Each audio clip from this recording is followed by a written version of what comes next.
unethical practices going on about organ donation and transplantation in the country.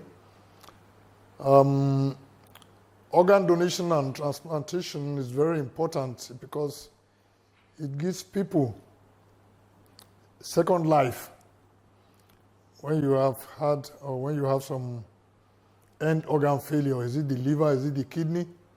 Is it the eyes? And people who donate are giving other people second life. But unethical practices are on everywhere, mostly in developing countries, Nigeria inclusive. And our committee, the National Tertiary Health Institutions Standards Committee, has been given the mandate by the National Assembly to regulate organ donation and transplantation. Now, there are several aspects to this, and that is what our committee is now about doing, to give guidelines. There are several aspects. We have the ethical consideration, we have the legal framework, we have the healthcare infrastructure, we have public awareness and education. When I talk of ethical consideration, I mean primarily that before you donate an organ or before you use the organ of somebody, we must have informed consent.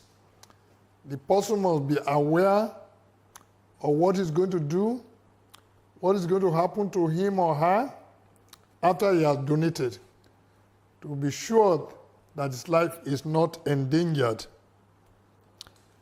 In this regard, we also have to avoid exploitation of vulnerable population. That is, be sure that you don't just go on the road, carry somebody who is poor, tell the person, oh, we give you this and that and give you this amount of money, we do this and that for you. And without that following person knowing the implications, he takes the money and doesn't know what is going to happen to him after that. So we have to introduce national guidelines in this regard. The legal framework says there should be no commercialization of human organs and mandates that only qualified medical professionals and institutions can carry out this procedure. In other words, you must go to regulate who is going to do it, where he has had his training, how many years, and all that before we allow anybody to do it. Then we have the infrastructure. There's no doubt that we have infrastructural deficits. So you don't just say because you have a doctor who can do it. You must be able to have all that in the laboratories, the investigations that need to be carried out on the donor and on the recipient before and after. So we must make sure that any institution that is going to carry out organ transplantation must have these infrastructures ready. The laboratory, the technological aspects, pre and post transplantation must be there. The aftercare of the donor and the recipient. We must look at the drugs, we must look at laboratories, we must make sure that everything is there before any institution or individual can say is carrying out transplantation. Then there is also the public awareness. We must ensure that we educate the public. Enlighten people that before death, they can give this organ out. After death, they can sign ahead of death, we're all going to die anyway. That, okay, after my death, you can remove my eye, you can remove my liver, you can remove my kidney. we talk of body and soul. The body is dead when you are dead, whichever religious body you belong to. So you can give somebody a second life. If your kidney is still okay, if your liver is still okay, if your eyes, your cornea, if they are still okay, you can decide, please, after my death, you sign it and let the relations, the relatives know that you have donated it. And this means we need a lot of public awareness. We know beliefs about death, or whatever religion is the soul that we pray that should rest in peace. The body is gone.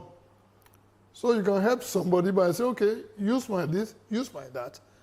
And then the experts will know after how many minutes, after how many hours, this can still be removed and transplanted and used for other people to live a longer life.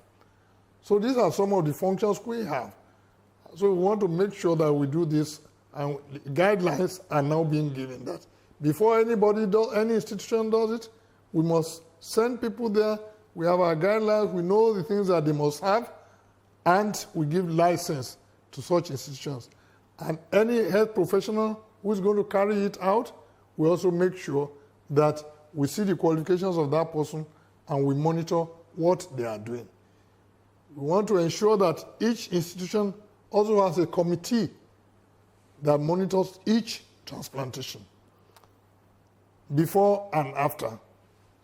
Talks to relations of the donor, make sure it's not that it's selling his organ and doesn't know the implications. There's no selling at all, no commercialization. So these are some of the guidelines which our committee is about to do. So we've put it together, and about a week ago we called stakeholders together to look at these guidelines. We had health professionals who are carrying out transplantation or who are interested there. We have from Ministry of Justice to look at the legal framework. We called our religious bodies to look at the religious ethical aspects of what we have put together to make sure that we are all on the same page when we bring out the guidelines. And anybody who does not follow the guidelines will now have to face the penalty, whether it's an institution or an individual. So they must all have the license to carry out, and we monitor that they are doing the right thing. That is what our committee is about to do. And we hope that in a few weeks, everything will be ready, and we'll also make it known to the public.